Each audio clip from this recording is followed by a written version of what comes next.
My name is Kavita Sarana. My name is Cassandra Jaramillo. My name is Ziva Brandstetter. I am Alexandra Zayas. And I'm a national reporter. And I'm a senior editor. I'm a deputy managing editor. And I'm a reporter at ProPublica. At ProPublica. At ProPublica. And what did you and your team just win?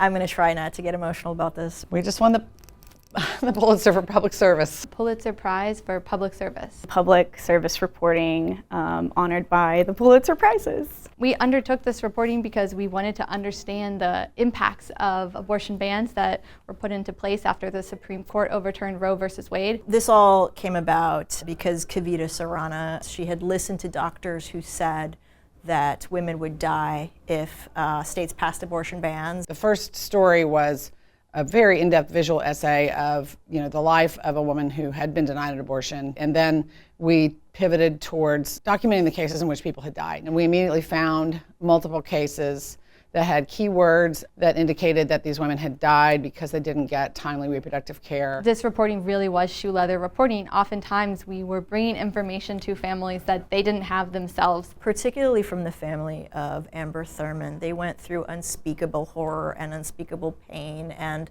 rightly were extremely reticent to talk to ProPublica about their struggles. It was just remarkable to see Amber's family standing up, bringing light to this issue. For Amber's mom, she actually told Oprah that when ProPublica first showed up at her door, she said no.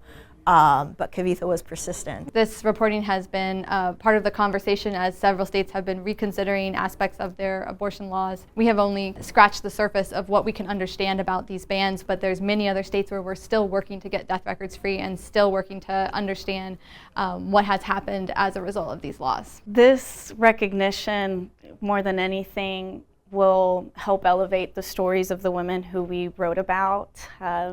The stories of Amber Thurman, Candy Miller, Josely Barnica, Nevaeh Crane, and Portia Gumezi will be something that will be in history forever, and that gives me a bit of chills. And so for that, I'm very honored that these women's stories will forever be in history now. Thank you so much for reading our stories. Thank you for reading our stories. Thank you so much for reading our stories. Thank you for reading our stories.